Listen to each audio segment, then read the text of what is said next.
So it is Thursday, 2nd of December 2021, and welcome to this session, the first session of the month. Again, those of you that have been around for a while, you know that every month we have a particular theme of business development, business growth, could be profits, could be sales, whatever. This month's theme, because it's December, obviously because we're coming into January next month, is breakthrough years. So what we've got throughout the month, I think with Christmas, there's 3 Thursdays this month.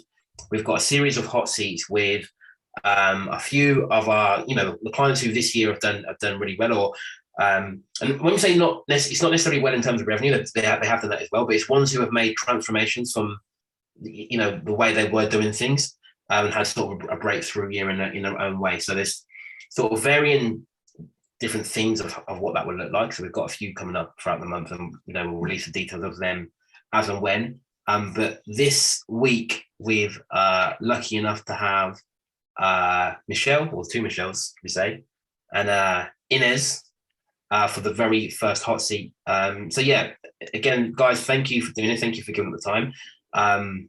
Really appreciate you doing this. Again, for everyone else, like as we go along, if you've got questions, you've got things you want to know more on, use the chat box. I think the sessions where we get to hear from our clients and what's working for them. There's some of my favorite sessions, and probably the sessions that have some of the biggest breakthroughs for you guys as well. Because it's one thing, me and Terry sort of talking at you, telling you, this is the way you should do it. It's another thing when you hear someone has taken what we've said, adapted it for their own business, and got the results, on the other side. So again, I want to encourage you to ask questions. Take advantage of this opportunity that you've got. Terry, anything you want to add to that? No, I'm really looking forward to it. Really looking forward to it. So let's get further to. Before we get started, I'm going to come to you first of all, Michelle Ansell. Can you just give us an overview of who you are, your business, and who you serve? And it's the same question then for Inez and Michelle as well, please. Hi. So I'm Michelle Ansell. I'm managing partner of Douglas Jackson. So I'm a founding owner of the business. We were established in 2007. And we supported, I suppose, then the customer service and contact center industry. And now I consider myself a high-end retained search consultant for customer and digitally led businesses and brands. Fantastic, thanks for that. And Inez, Michelle, you're just an overview of yourself and who you are and who you serve and that type of thing, please. And also where you're based as well. Yeah. Yeah. Shall I go, Michelle? I'm sure that's fine. So we are JobNet Africa. We help businesses in Africa gain profit and time by sending them the top 5% candidates in the market, not just on the market. We've been around for 10 years. I'm from the Netherlands. We started in the Netherlands from my kitchen table, all by myself. So 10 years in, we're a team of 6. We're based in South Africa. So we have an entity in the Netherlands and in South Africa. And the team is everywhere. So we work remotely mostly, and our clients are international companies active on the African continent. It's not very much sector driven, it's more geographically driven. That's us. Awesome, great. We're staying with you, Inez. Just give us an overview of where your business was, in fact, let's take everybody back to December, the end of November, the beginning of December, certainly in the UK and the way things were. As in the UK, we were just about entering our second lockdown. I remember having these meetings, and I won't mention anybody in particular, but I think we all know who we're referring to. She was well pissed off at the time, when the government made the announcement about going into a second lockdown. And honestly, we all were at the time, because it's like, look, we thought there was sort of green shoots of recovery. And then the government said, no, sorry, we're almost going to have to cancel Christmas, go back from working from home. And we're thinking, sugar, now what? So yeah, just take us back to that time for you, Michelle. I know you, Inez, I know you were in South Africa at the time, but what it was like for you this time last year. It was a weird time, because this time last year, actually, it had picked up a little bit already, with where the first lockdown was much worse for us. But stuff is on hold and cancelled, and investments, not coming through. So you kind of feel work slipping through your fingers. Yeah, it was quite a scary time. Scary time, yeah. Yeah. Thanks for And Michelle, how are things for you guys? Yeah, so it had been similar to what Inez said, October, I think it was like sort of mid-October, wasn't it, or something, November, and literally the market just disappeared again. And we'd had an okay summer, considering we'd had an awful first 6 months, but we had an okay summer, and then it just all went again. And then we sort of went through another 3 or 4 months with basically virtually zero income again. So yeah, it was a bit of a nightmare, to be honest. And staying with you, Michelle, what was sort of the sort of main challenges or obstacles for you as an owner and director of a search firm? Everything, to be honest. You just had the rug pulled from under you. I mean, everything that the ground that you sort of stand upon just was no longer, well, I felt it was just no longer stable. Just every decision that you were making was just on sort of gut and just hoping for the best, really, and not knowing what tomorrow might bring. So yeah, it was really challenging. And what was it for you? Same with you, Michelle. What was the biggest challenge for you in that period as you looked ahead? Me, Inez. Michelle, sorry, yeah. Sorry, what? So you overall, what was the biggest challenge as you sat there and looked ahead? What did you see was going to be the biggest challenge for you? Well, keeping the business going, obviously employing the staff, making sure that we don't lose more money, everything really. I mean that. Yeah, that's a bit of everything. And for you, Inez, what was a sort of big challenge for you? What were you anticipating?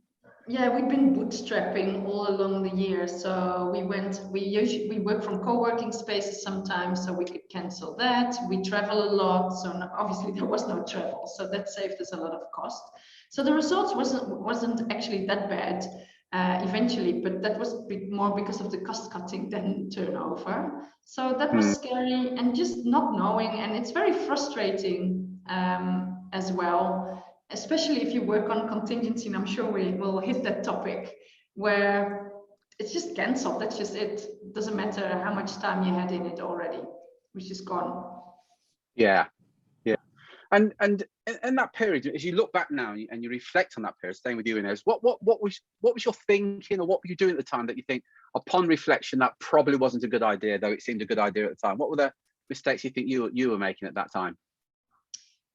I think because I've been doing it for quite a number of years, I hit eventually the point where I got so frustrated with the contingency, because I was the person, I'm very opportunistic, so I jump on everything I see, and I try to work along, etc. And I just got to the point where I was so fed up, and I think it was the breaking point.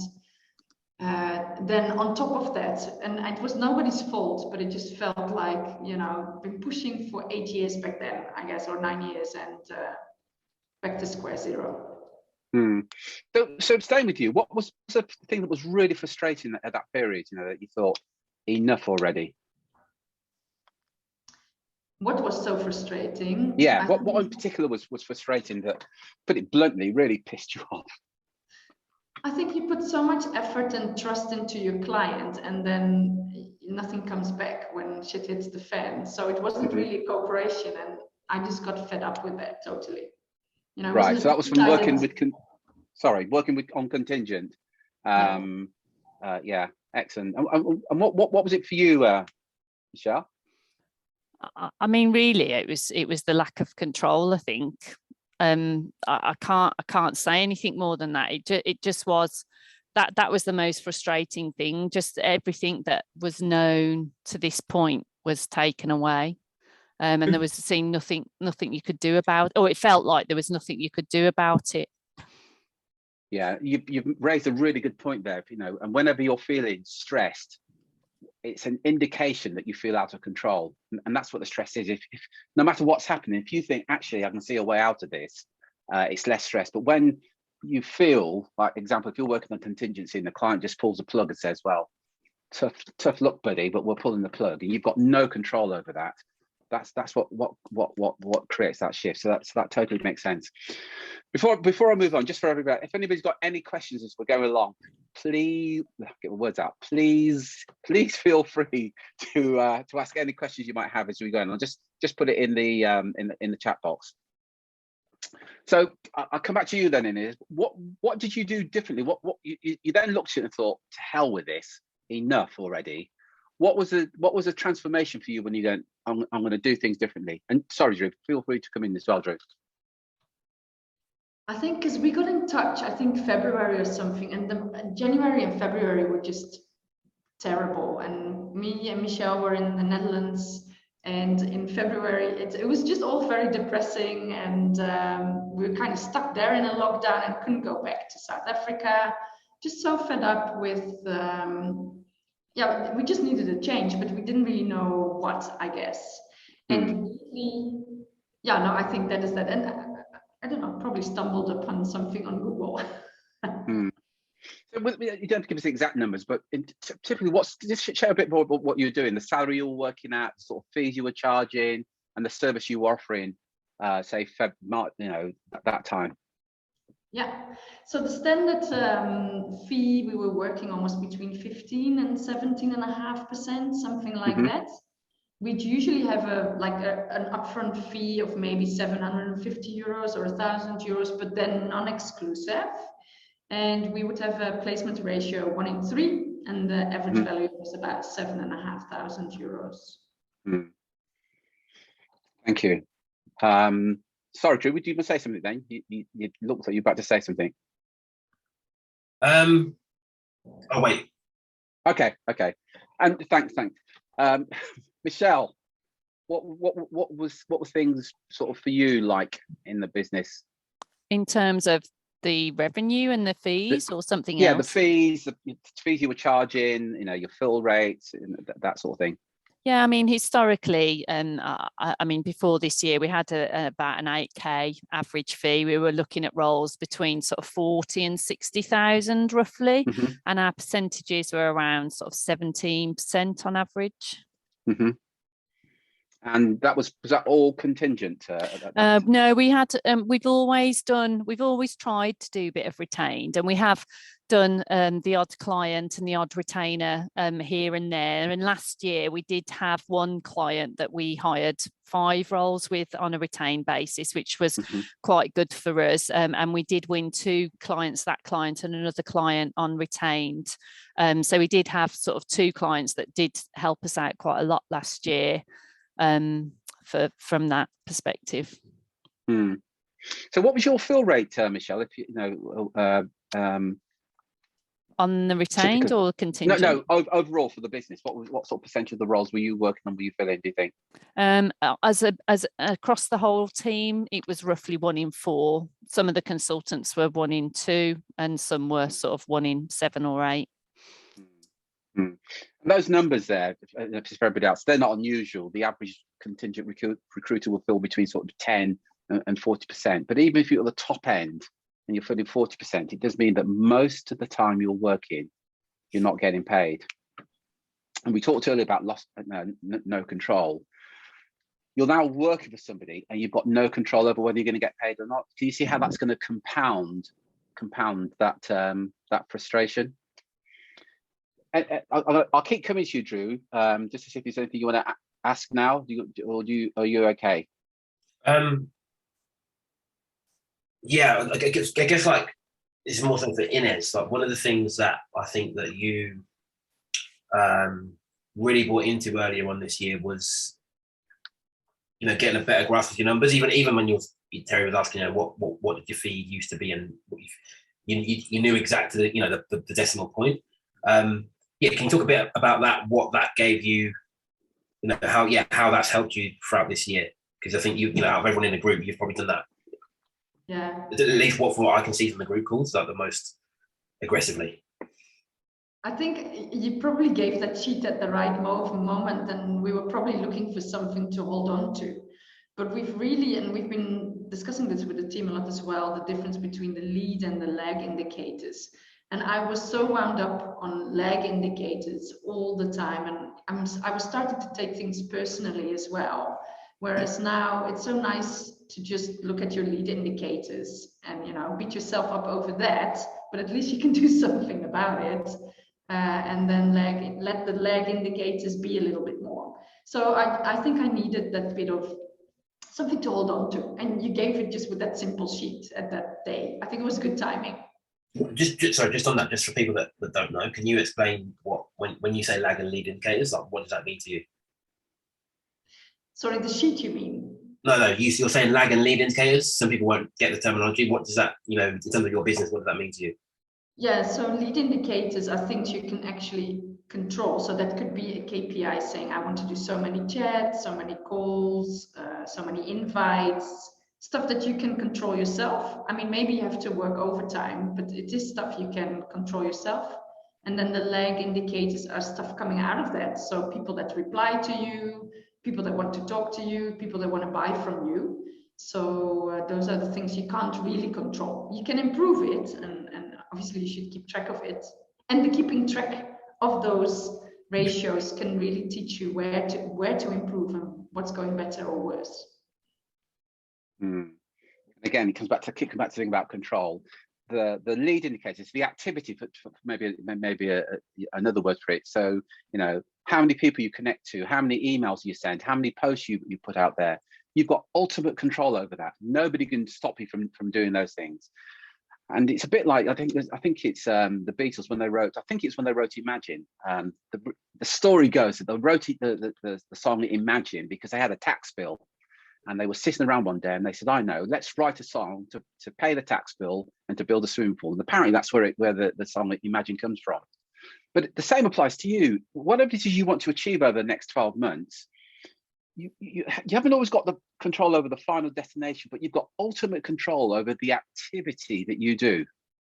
So let's say, for example, you need to have 20 meetings with 20 hiring managers every month. And you know that if you do that, you'll win 2 retainers.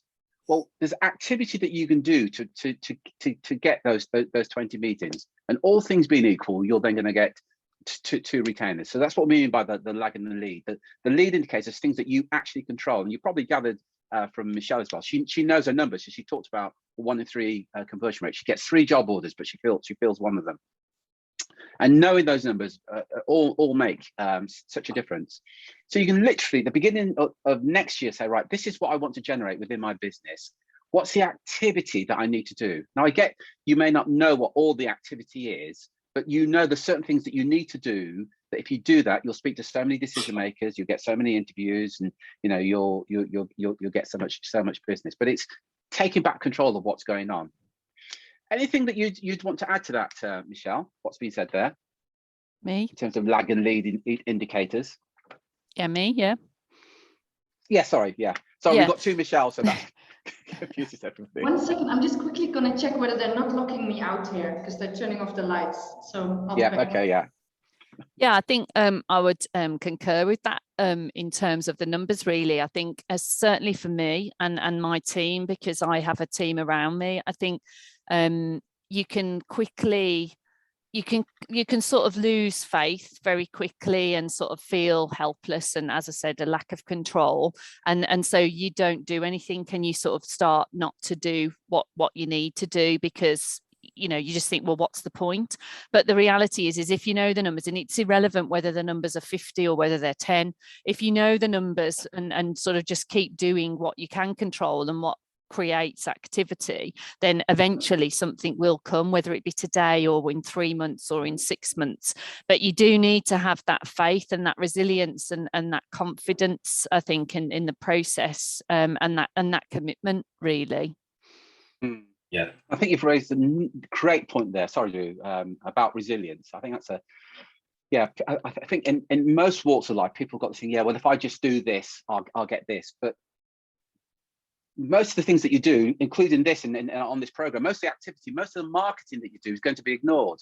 And you've got to be okay with that. And you've got to have that resilience, because those that don't have the resilience then quit. You're absolutely right, Michelle. Really good point there about the importance of resilience. Over to you, Drew.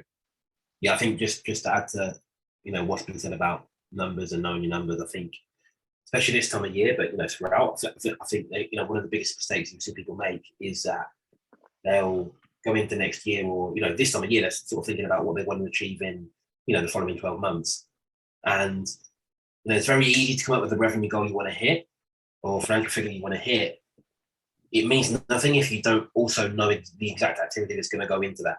Like, so sometimes we set a goal without knowing what's going to go into it. And then, we might even hit the goal, but we might not, but there's no control there. When you know the numbers, as it links to your goal. So, whatever you did now, when you look at your numbers, what numbers did this year, and you look at, okay, if I want to increase it by 50%, 100%, whatever, I also need to increase the input by 50%, 100%. Is that possible? Is that even doable? If I'm making 100 calls now, is it possible a day? Can I make 200 calls? And if the answer is no, then we need to adjust the goal, or maybe adjust the structure of your business, or maybe adjust the process that you're using to get there. But I think people sometimes set goals without really looking at, okay, what is it actually going to take for me to get to that goal? And that's why, they never get a grasp of that. And that's why they struggle to hit them. Yeah. I think it can also push you to go, to do more, but it can also slow you down in a good way, because I think a lot of entrepreneurs feel like they never do enough. But it can also, if you do it well, make you feel like, okay, I've reached my goal for today. That's fine. I don't have to do more. Yeah, and again, it's another really good point there about as entrepreneurs, and we've all of us here in this room are on this call question whether we're doing enough. We question if we're doing it right. And we've all talked about this, openly and in these groups. We question and we say things like, "Who am I to post something?" And this fraud, this imposter syndrome that many business owners go through. So with that in mind, I'll come to you first, Michelle. You said something with us. I don't know how long ago it was, about some of the challenge you had initially about meeting hiring managers. What were some of the mental blocks that you personally have had to get through? You talked about resilience a bit earlier. What are some of the other mental things that you've had to sort of break through? And I'm asking the same question as well, Inez. I think, and I said this, I think a few weeks ago, I can't remember, but it's hard to make new habits, and habits and existing habits are even harder to break, aren't they? And I think, there's this slight, it's like an elastic band that keeps constantly pulling you back. And because as well, it can take time, with what Inez said about the lead and the lag, you questioning yourself whether you're doing the right thing. And I think you just have to get to that stage where you commit and then you make these new habits, regardless of the pain that you have to go through and the uncomfortableness that you have to go through, really, because otherwise you just keep going back to how things are, and you're in an in-between sort of world, and you just don't get the results. So that's what I think. I think I've lost the question now. I don't know if I've answered it. Okay. Or... You have, Michelle. Yeah. Right. You have. Yeah. And is there anything you want to add to that? Yes. So I think the blockage for me was mainly not so much the pushing out messages and all that, but actually asking for what we're worth. And what do you find yourself worth? So asking for a retainer if you're not sure, if you're worth that, is a big thing. So it was more mindset, I think, that could be. Yeah, and I'll come to you. I want to quickly just go around the room. I just want to get some feedback from a few people. So Don, I want to come to you first of all, because I can see a picture there. I want to come to Nick and Andy. So Don, Nick, and Andy. Just feedback, thoughts, and observations, please. Terry, I apologize. I had to step away for a few minutes, so I'm going to defer. Okay, no worries, buddy. Nick? Yeah, hi, good afternoon, everybody. This is really helpful. I think we've met regularly and talked about the pains that we've gone through. And I think it's really interesting. I think for those that are still going through it, I think this is really helpful to understand that you've got to persevere and just believe in yourself, right? And just know that what you're doing is working, and just don't give up. So I think everything you've said, I can definitely resonate, and now it's paying off. What can I say, right? Yeah. And we're going to interview you in a couple of weeks, actually, Nick. So I'm looking forward to your interview. Yeah. So thanks for that, buddy. Yeah. Andy. Yeah. Hi, Terry. Hi, Andy. Hear me okay? Yeah, interesting listening in, but yeah, fully agree. It's as old as business owners, and I hope you hear me okay. It's noise in the background, but yeah, us as a business owners, we probably all go through the same thing on a regular basis, whether it be from you guys or co-recruiters doing the same thing, and it is a matter of just keeping going, I think setting those goals, resetting goals, and focusing on it going in the right direction. And of course, I think activity is key to everything as well. And just redoing that activity over and over again. And I definitely, I that note I just put on there saying about when I look back, I've been in recruitment for 17 years, and when I think about the work I've put in for not getting any return for that, and that's been sometimes months and months of work for no return, probably years and years of work when I calculate it all together, it's a crazy thing to do. So that's so yeah, definitely that's a key thing. I think is valuing ourselves as recruiters, the work that we do, and we are professionals at what we do. We're very thorough, very good. We know our industry inside out. So it's right that we should really get paid for on a retainer for us starting to work for somebody else who is going to be as equally as professional as us. And it's often that thing, I think, as recruiters, we can be seen as like a second-class person to the client, but actually, fact, no, we're an equal, and we also know what we're doing. Yeah. And I don't know, please correct me if I'm wrong here, but I don't know any other industry where you say to the client, let me do the work first, and if I succeed, you can pay me. I mean, you try going to a restaurant or going anywhere and saying, can I try the food first, and I'll let you know if I'm going to pay you. I don't know any other industry. And I think the other point you made there, Andy, about value is absolutely right. And I've said this many a time. Whatever fee you're getting now is just a reflection of your own personal self-worth. That's all it is. And you can't charge any more than you believe you're worth. And everybody here, you will know recruiters in your market who are actually charging more. And the emotional side of you says, well, if I charge perhaps a bit less, I'll get more business. And in recruitment, we have no evidence that whatsoever. We all know recruiters out there that charge £1,000 or $1,000 for placement. I've met recruiters that charge 2.5%. Are they dominating the market? We have no evidence of that whatsoever. So your fees are just a reflection of your own personal self-worth, despite all the arguments you'll have yourself as to why you think you have to be just that bit less. And if you want to be really logical about it, if you're saying your fees to be competitive, surely it should be the lowest fee. But if, let's say, the market's between 12% and 20%, and you go, well, I charge 15% because that's the mid-range, there is no logic to that, because you're just the same as everybody else. You know, that isn't competitive. Either be very, very cheap or very, very expensive and justify it. But again, that comes up all the time. Back to you, Michelle. So you told us where you were, you know, a year ago and how things were then. So an average fee of 8,000 at 17%. Tell us about where you are now, please, Michelle. And the same question for you in a second, Inez. So our average fee this year is gone up to 17,000. Where our fee levels are between sort of 60 and 120 now, and an average percentage fee is 22%. And this year, 60% of our business, well, sorry, that's wrong.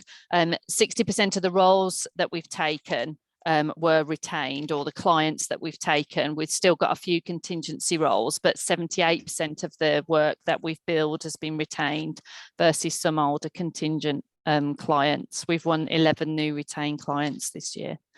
You've won 11 new retained clients this year alone. And more than half of those gave us multiple campaigns. So we had 2 or 4 campaigns off more than half. Well done, Michelle. Excellent. And as you go back to this time last year, and if I'd said to you, well, look, this is a possibility that you could possibly win 11 or 12 and you can get higher fees and everything, what do you think your response would have been if I'd suggested that to you this time last year? I mean, I'm sure I would think yes. I mean, I think we knew we could, and we just needed to make it happen, really. And that just meant, you know, you had to shift and start believing it. I mean, it's funny because, you know, well, for the last 15 years, beyond that, I've been in recruitment longer than that, you know, I'd settle for £7,000 or £8,000 as a fee, and I'd be happy doing that work on a contingency basis. And now, you know, when I look at the fee, and even if it's a £25,000 fee or a £30,000 fee, I think, oh, it's not very much really for all the work. And it's crazy how, you know, shifted in that sort of short period of time, really. But again, it's, you know, how much value you put on in the realization of the work that you actually do. Just thinking about it. Well, that's a classic sign there of raising your standards.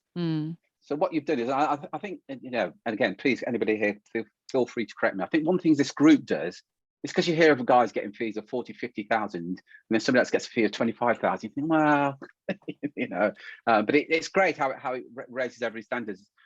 Julie and Don, I'm going to come to you in terms of your questions in a moment. So I have seen them. Thanks for that. Inez, you told us where you were. Sorry, Michelle, thanks for that. You told us where you were this time last year. Tell us about where you are now in terms of fees, percentage contingent, and et cetera, et cetera. Yeah, so we only started in March, and so we haven't had a full year yet, but we are now between 18 and 22%. So we came from 17.5. Everything we do is exclusive, most of it retained or in some way a shortlist fee or some type of upfront fee. And the average value is 10,000 euros, but it is for every assignment that we start, whereas the 7.5 would be the average value of a placement. Wow. Yeah.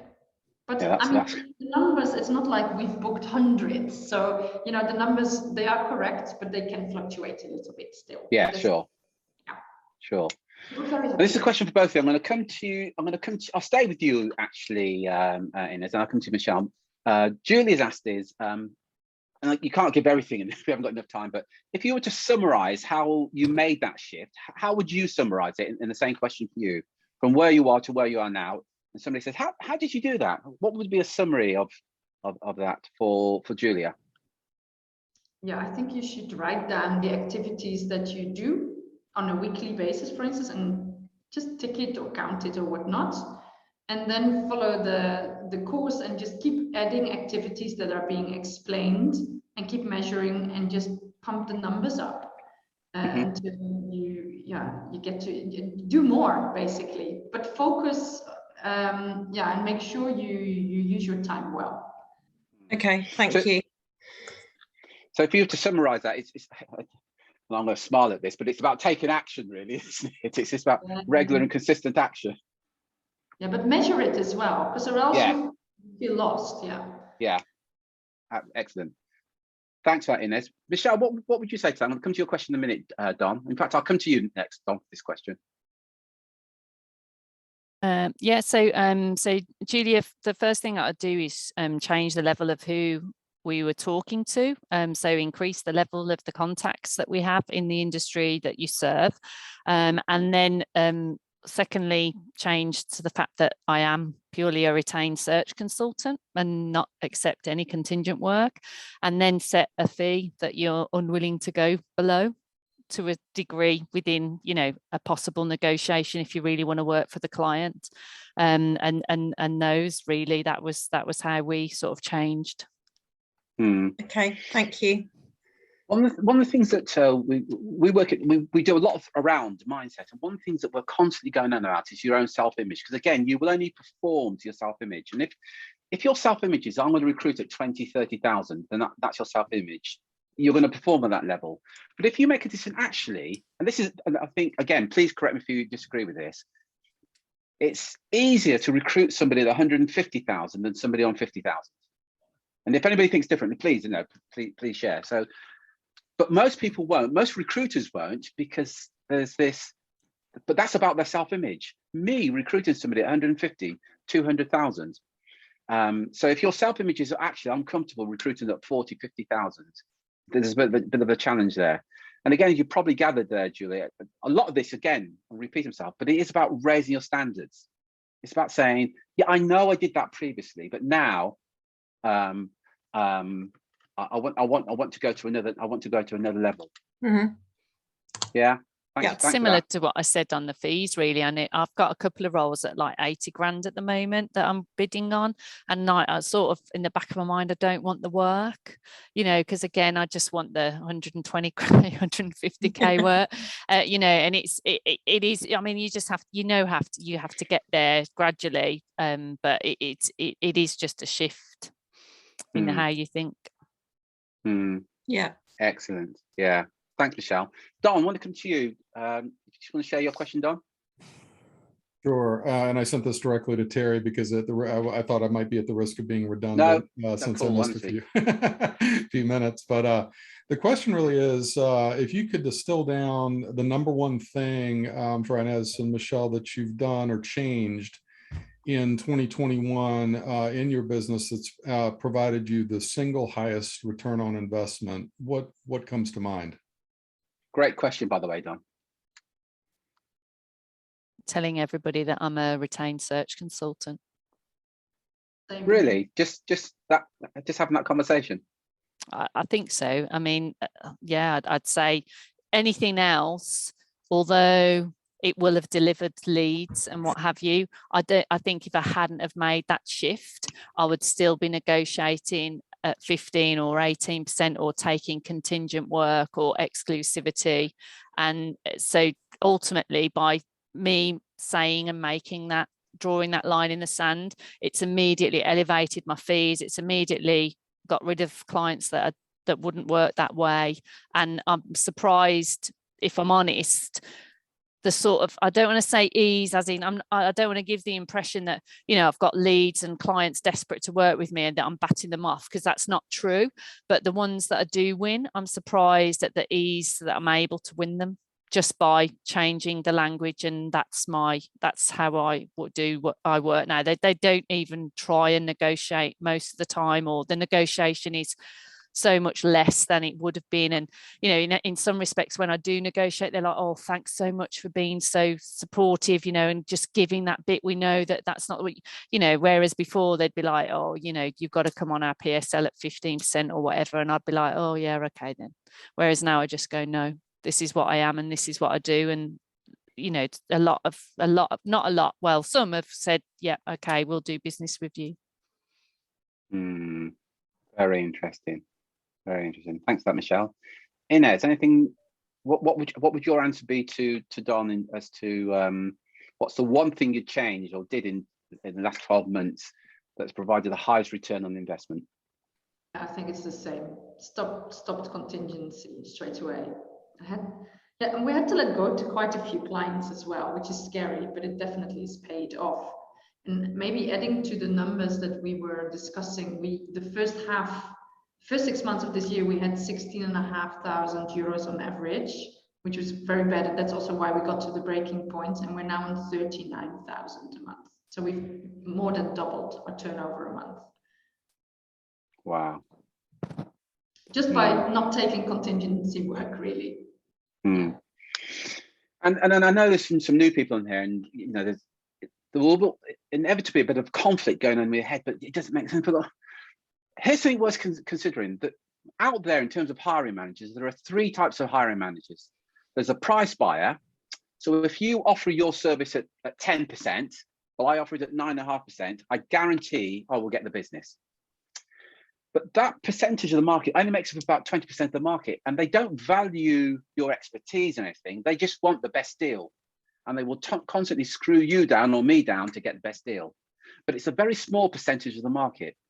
There's another group of hiring managers, they're called relationships. So price is the 4th most important thing. What they value most of all is the relationship and your expertise. So they're going to talk to you and ask you questions about your expertise and can you solve their problem. But they're more concerned about the relationship. But that's the biggest part of the market. They reckon it's about 60%. And at the very top, you've got premium buyers. And by the way, this is in any area, whether it's buying a pair of shoes, a car, or watch, anything, you have these 3 types of buyers. So the premium buyer, if you offer them a premium service, they want it. We've all got friends who, if they're going to buy anything, they always want the premium of that, whatever that thing is, but it's a concert ticket, a pair of shoes, or whatever. Well, the hiring managers like that as well. And part of it is how you position yourself. So if you've got a website that says things like, we won't be beaten on price, or here's our prices, or here's our terms, you'll position yourself you're targeting the price buyer. Because that's all they'll say, send me over your terms. That's all they've got to know. What's your price? And they say, can you sharpen your pencil? And you say, actually, I can't. And we're probably not right for you. You don't qualify to work with us the way that we operate. And that's fine. Because ultimately, none of us are here to serve every single hiring manager out there. Think about it. If you're getting fees of 30, 40,000 fees, hell, you do 2 retainers a month every month, and you're doing a million a year. You don't need to work with everybody out there, just a select few. I'm just going to come around the room just to get some feedback. So I'm going to come to you, Jeremy, as you just posted in there. Then I'm going to come to you, Stuart, and then you, Bill. Hey. Hey, hi, buddy. We just talked yesterday, didn't we? We did. Good to see everybody. Do you want my thoughts on Michelle and Inez going to retainer, or do you want just generic feedback? Both, please, Jeremy. Okay. My generic feedback is, and since obviously I don't know Michelle that well or Inez that well, but I've been in the program now for a year, and I definitely have seen a transformation from, I'm going to just call it a confidence standpoint. I think there's a conviction, if you will, for both of them to pursue what they want, and what they wanted were retainers. And I think that's a big part of it. It's nerve-wracking trying to pitch a retainer, and it's nerve-wracking knowing that you potentially are pushing away business by asking for something that is potentially a bit of a risk for the employer to take on. And it's so easy just to say, well, okay, I'll just go ahead and take contingent. And I think a lot of people want to make the move to retained, and then end up, due to the adversity, kind of backing up and just acquiescing to contingent because it's easy, right? It's relatively easy. And what I can see, and again, now both these ladies have mentioned, I mean, there's just, it's an obvious, they're not backing down from that. And that's the big step. I think Michelle mentioned earlier too, is having a minimum fee. I think for any career recruiter, you got to have a minimum fee, and you just got to draw that line in the sand. So I love seeing that transformation from both of them. And just to add on to my comment, I'm coming up on 15 years in the business, and my experience has been that clients that are purely contingent only are typically very dysfunctional with their own hiring process. They know it, and that's why they don't want to put the retainer up, is because they know that likely they're going to be the ones to fail, and they don't want to give up the money. So that's a big red flag if they say, that's a really good point. Yeah, only ever done contingent. We don't do retainer, blah, blah, blah, blah, blah. Oh, and by the way, we work with 20 firms. Well, there's a reason for that. So. Yeah, very, very, very good point there, Jeremy. Thanks for that. Thank you. Bill the Blair. Terry the Edwards. Great to hear both stories and journeys over the past year. No feedback, more questions that I'd be interested in both responses on. So we talked, obviously we've talked a lot about identity and personal identity. I'm a retained search consultant. I'd be interested, because you've obviously got teams, what that was like actually changing the identity of your business and the team members within them, and what challenges you came up against, and perhaps some feedback around how you overcame them. Inez, if we go to you first of all, then Michelle, and Stuart, we'll come to you after this. So is your question how we got the team to be on board? That'd be a better way of putting it. Yeah. So, well, luckily we had some results quite soon as well. So that was like, it was on the table, there was proof. So specifically the recruiters really liked it. Also because I think what Jeremy just described, contingency is not just bad terms, it's bad client. It just goes downhill from there exponentially in all aspects. So I think the recruiters often got stuck with crap stuff we sold and they had to sort out. So they were quite happy with the new type of assignments. So they were on board quite fast. And then the sales side, we struggled a little bit with, depending on the person. And we hired and fired as well on the sales side. So that's been a little bit more difficult. But the guy we have on board now there was no choice. He had to go online and watch all the videos of the 90-day course, and he's sometimes on this course as well. So he loves it actually. So you also need to find people that I guess fit this type of work structure. Yeah. And Jeremy just made no doubt everybody can see that point that Jeremy's made. Again, I agree with 100%, Jeremy. Yeah, delete it off your contracts. Anyway, yeah, it's not what we do. It's not who we are. Yeah. Thank you, Michelle. What would your response be in terms of getting your team on board? Yeah, it's still a work in progress for us, Bill. I mean, certainly it hasn't been across the board. I think the team members that we have left, and again, as Ines said, we've lost some team members that have struggled to make the move and the transition.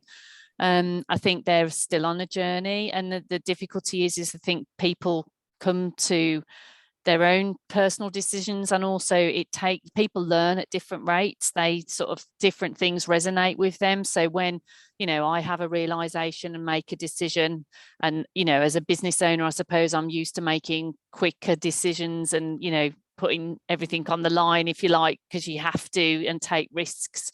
Others, they'll take the easy road where they can, I think, and they need to come to that place themselves to realize what's best for them. But as I said earlier, that elastic band keeps pulling people back into sort of old habits. So sort of really getting their mind in the right place, and that they believe and value what they do, and that they believe what they deliver in the market. I mean, those are all sort of key challenges I think you have to work on, and obviously keep telling them the same story. So whether it be through this program with the various cohorts that we do.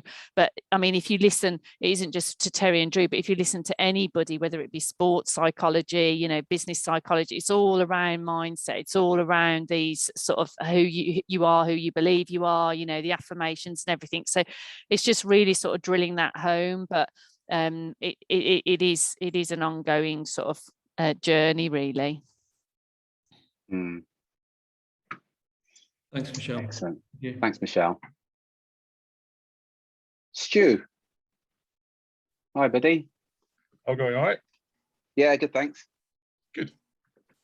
I would say that it's really useful for someone like me who's just a couple of months into the program to have the stories of Michelle and Ines and people who've been doing it longer, because I think it's when you start the program, you sort of go, right, okay, so we're gonna start the program, and hopefully I'll just keep doing what I've always done, and then bill an extra couple of 100,000 a year. Yeah, and that sounds fantastic, and we'll just carry on like that, and maybe grow year on year like that. But to actually have people there saying, well, this is the shift that I made, and this is the difference it's made, literally in the numbers. It's just very useful to have somebody a year or so down the line, for me anyway, going through the process at the start, because I think you come into it with your own preconceptions, and like you say, you're quite attached to the old way of working, especially when you've done recruitment for 20 years like I have. Yeah, it's just really quite inspiring for hearing Michelle and Ines' story, and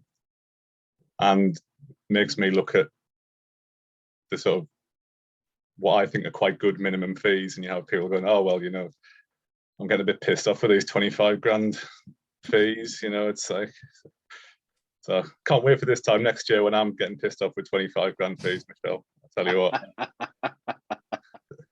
Love it. So we're going to record this. I'm going to play this back to you next year, Stu.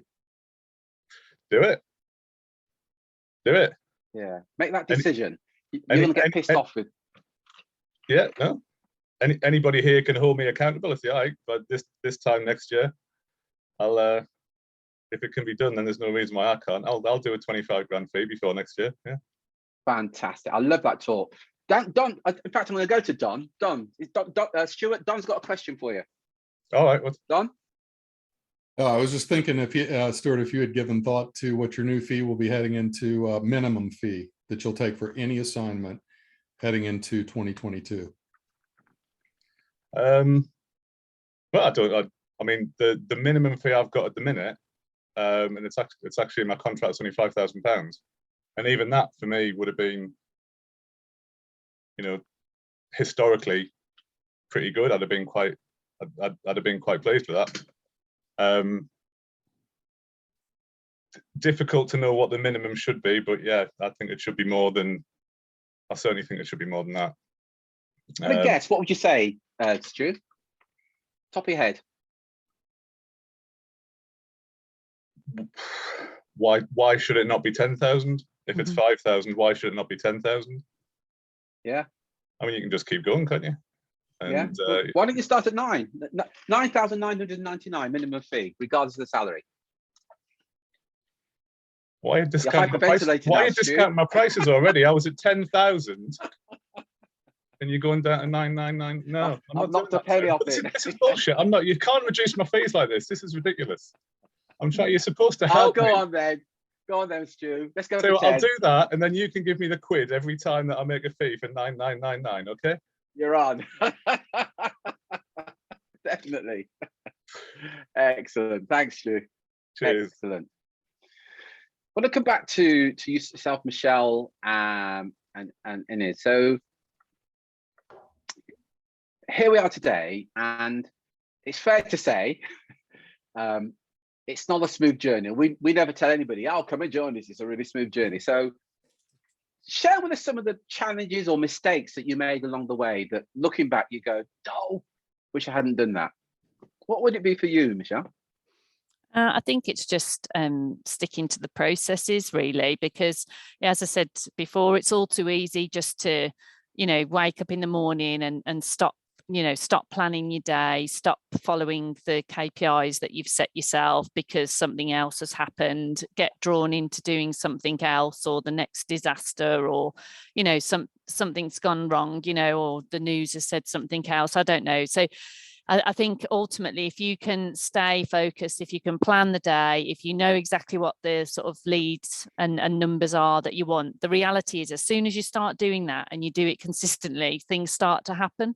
But when you stop doing it, nothing happens. And then all of a sudden the world becomes a horrible, difficult place again. And then you have to pull yourself back in and control your mental, your mind and your mental self, and stop the anxiety and the worry, and get back, to the place of, calm. And it is when you plan, when you have the process, when you have the steps and you follow them, there is this sense of calm, of satisfaction, of achievement and control. Whereas when it all goes, there's this constant anxiety, stress, worry, fear, and you don't get the results.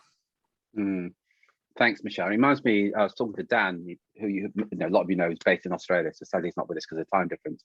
And at the beginning of this quarter, he said, "I'm going to have my best ever quarter." And I was like, "Oh, great, so what have you got lined up?" He said, "I've got nothing, absolutely nothing lined up. But I know this will be my best ever quarter because I just trust the process." And I just think it was really interesting, very much what you're saying there, Michelle. He just knew that if he kept doing what he's doing, that this quarter, and it's going to be one of his best ever quarters. But when he said it back in September, he had absolutely nothing lined up, but he just trusts the process. And he said, I'm going to smash it for this quarter, absolutely smash it. So yeah, very much endorsed what Dan said. Thanks for that, Michelle. What would you say, Inez?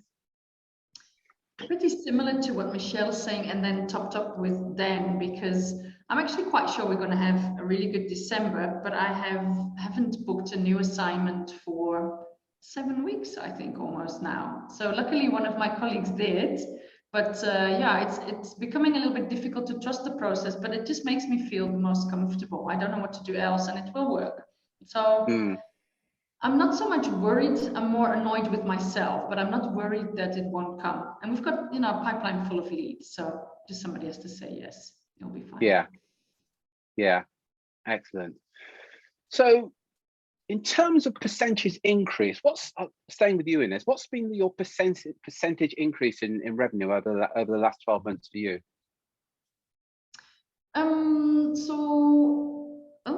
That's a good question. I think it has been.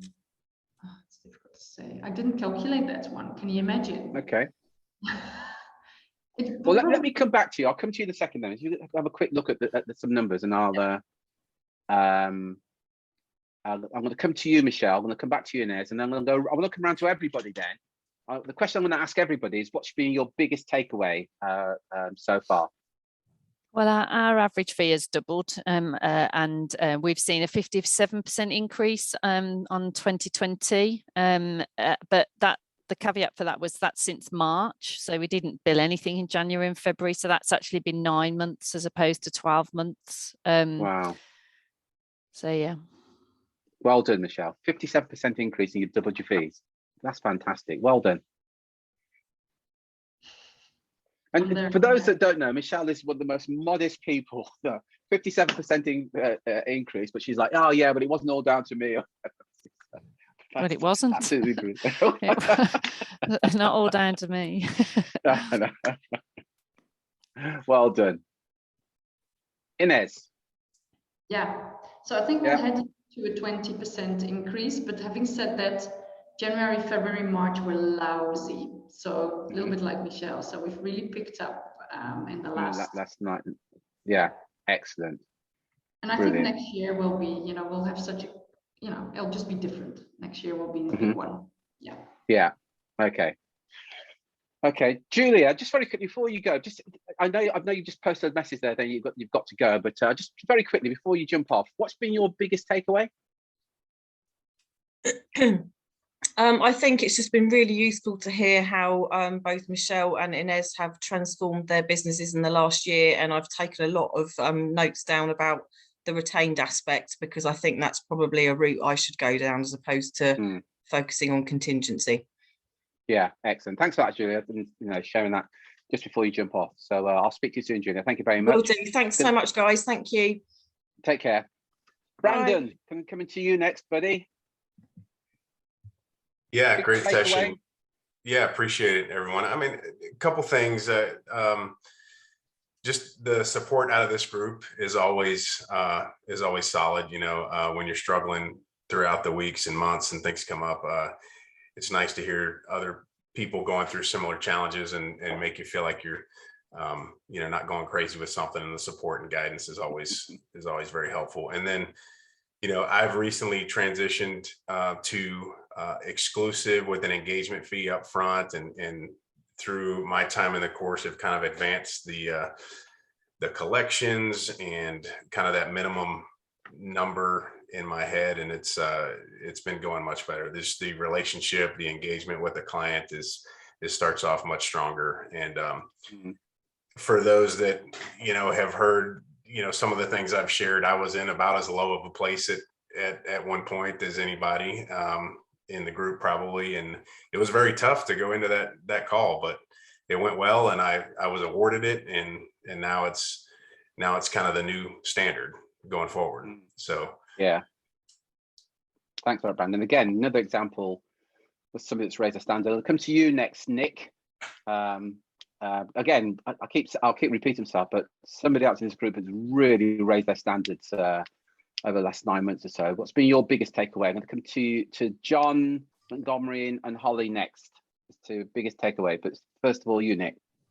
Yeah, no, I think really, really interesting. I mean, for me, like Michelle, we didn't do anything in Q1, Jan, Feb, March. So it was like, wow, where do we go from here? And then I think where I am today is, I think I said it the other day, like we've done our number for Q1 next year. That's how much, we've grown.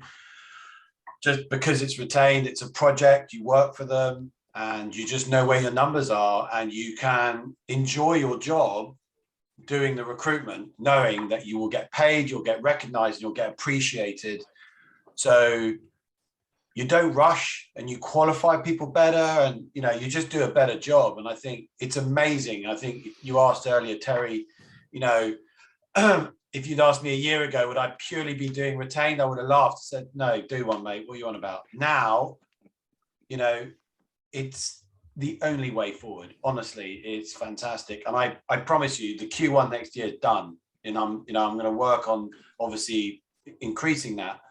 And that's my goal now, is to look forward and look at the quarters ahead, so that I plan ahead instead of just, you know, catching up the whole time, if that makes sense. Yeah.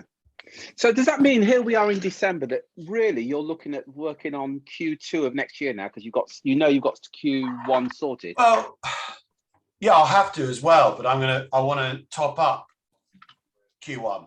Yeah, because there's other stuff coming through, and you know, some of it is exclusive, mainly retained, but some is exclusive, and there's a 10-15 grander here that I can just shoe in. Like, I get calls all the time for people saying, can you help? But just knowing that number's done, I'll just top it up. And yes, my goal is to look at Q2 probably next year. I'm already doing calls, and how I've done that is I'm like, just simply today I've spent the day talking to candidates that we've placed and doing testimonials, and I'm going to get those on my website and get people talking about who you are. I spoke to a guy today, I placed him 5 years ago. He's now running the team. I'd forgotten. And he went, mate, you're a great job. I said, well, we've earned our fee. And he went, yeah, you have. You're brilliant. You know, it's like, brilliant for me. I feel great. I feel I really enjoy my job. But it's all there. And we ignore that because we've been working contingent. We feel worthless. I can say that. I did. Chasing. Now it's like, it's coming to you. You do a good job. It's cool. Excellent. I hope that makes sense. But that makes perfect sense. Yeah. You know, and I know it's hard, Stuart. I think I was listening to you. I was there, mate. Trust me. It's just keep doing it. Keep joining these calls. We'll be there to support you. Any questions, you'll come through. I promise you will come through. If you want it badly enough and you listen, it will come through. I assure you. Thanks for that, Nick. Michelle, I'm gonna come to you in a moment, John. Sorry. Come to you, Michelle, in a moment. And the question I want to ask you is the group calls, and what's been the biggest takeaway that you got from the group calls? But I'm going to John next, because Nick's raised a really good point there about the group. So John, biggest takeaway, buddy. Hello, can you hear me? Hi, can you John. See me? Hi, you're right. I can't see you, I can hear you though. All right, okay. Well, as long as you can hear me, I suppose the video's on.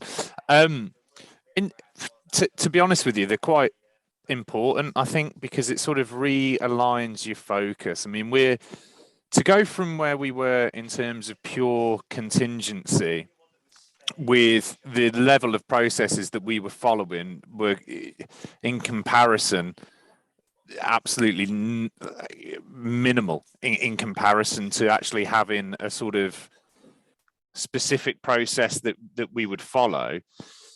So to get all of that into your sort of not psyche but almost routine pattern and habit is very difficult to do all at once.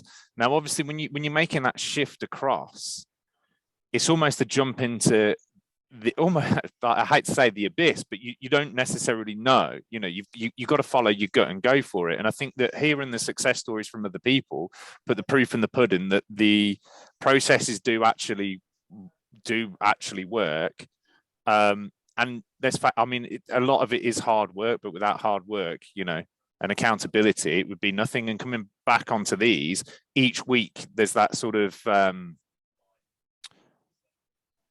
there's no hiding, is there? Somebody asked, you know, what have you taken away from the previous week? Have you implemented it? What have you been doing? And you see all the other people that have been doing it and the success that they have. Now, I don't see why if I implement those processes and I do the same things that other people are doing, then I will, have the same results. It's impossible not to, as long as you can believe in yourself and you're not scared to put the hard work in. It's impossible not to have the same results, right? It's a reasonably copy and paste industry across all sectors. If you follow it and you don't lie to yourself and you're committed and you believe that you will give a premium service, then it's impossible not to succeed, really. really. But these are important to really hone in and hammer home.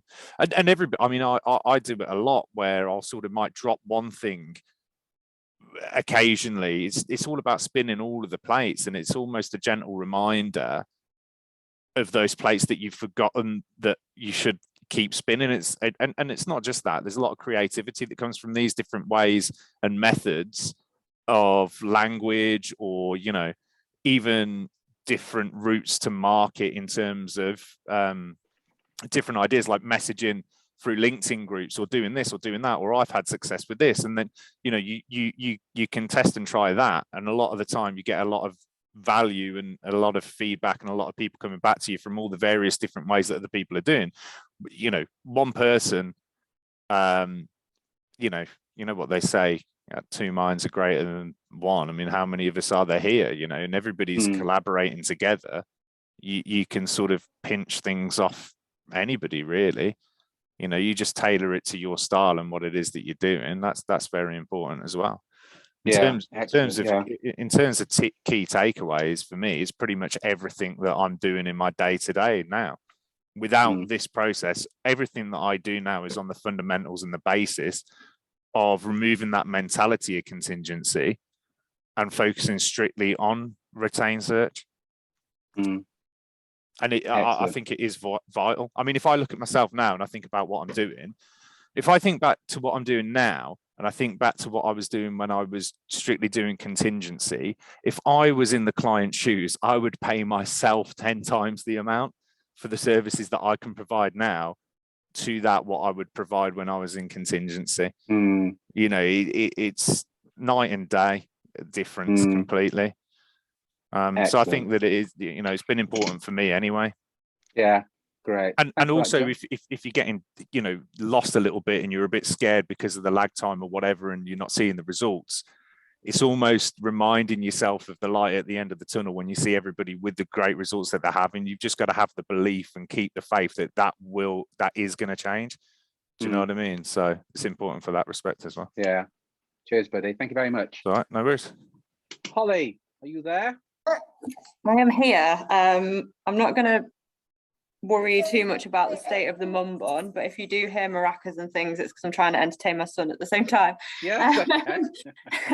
So I suppose for me, I'm in quite a unique position returning from maternity leave now, because I started the process with you guys working for Michelle, but I panicked and didn't let go of contingent work beforehand, and I think that's something that I need to stay well clear of, and I've learned my lesson from that big time, because the retained work that I've done has, well, there's been no comeback on that. And I think moving forwards, it's something that I'm just not even going to consider now, to be honest, because I need to be focusing on the retained stuff. And so getting back involved in these sessions and things is really helping with my mindset from when I'm properly back in the business in the new year. And I'm definitely going to be changing my positioning and how I present myself when I come back. And if that means that I lose clients, it is what it is. But I want to be working for better clients and for better fees to mean that I'm not wasting my time when I am back. So yeah. When do you come back, Holly? What date? Officially 10th of January. So okay. But I've still got some bits to do in the meantime. So I'm doing some keep in touch days at the moment, which is helping me to get back in the game. So there's something you could do from home. I won't go to and book a call whenever you want, Holly. I've been going into more detail, but something you could do at home, even during the holidays, is doing some chat. Doing some chat now, because that would get you some appointments for next month. Yeah, I've got some appointments this week from some chat stuff that I've been doing, to be fair. Excellent.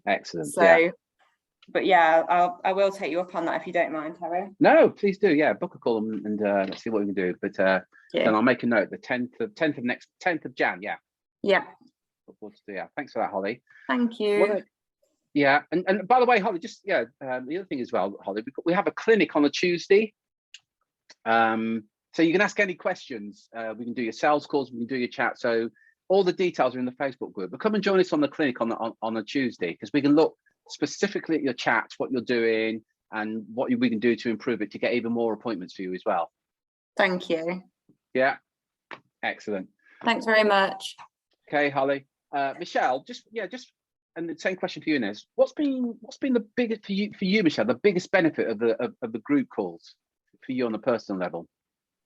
I think it's just, as others have said, really hearing from people who are in the same boat as you, and sort of the ideas and the resilience, the motivation, all of those things, because you can see traits in others that perhaps if you hold that mirror up to yourself, you'd see in yourself, but perhaps you're not honest enough to see it really. So it's a good way to reflect and sort of think, and also drive you forwards. And you know, I mean, as I've said before, when Mike presented that sort of this is what you do as a retained search to me, or to the group, and I was like, we do 80% of this and we're not getting paid and we've got contingent, and that was it for me. I was just like, no more. Brilliant. So yeah, I think it's just learning from people, and when people like Stuart say about the fees, you know, again, I'm not saying that, you know, a year ago I was happy with it. I would have took a $5,000 fee, an $8,000 fee. I'm a managing partner of a business and I've got 20 years experience, and I'd be happy working my bollocks off for months to get that fee. And now I just think seriously, and you know, I mean, I know $25,000 is a good fee, and it is, but I've spoken to consultants that are earning $50,000 fees and $100,000 fees, and I'm like, well, they're no better than I am. How come I'm working for a tenth of what they are, and yet they're getting it? And I think, you know, it's just that realization. And I know, you know, without the groups, I wouldn't have been exposed to any of that really. Thanks, Michelle. Thank you very much for that. Thank you.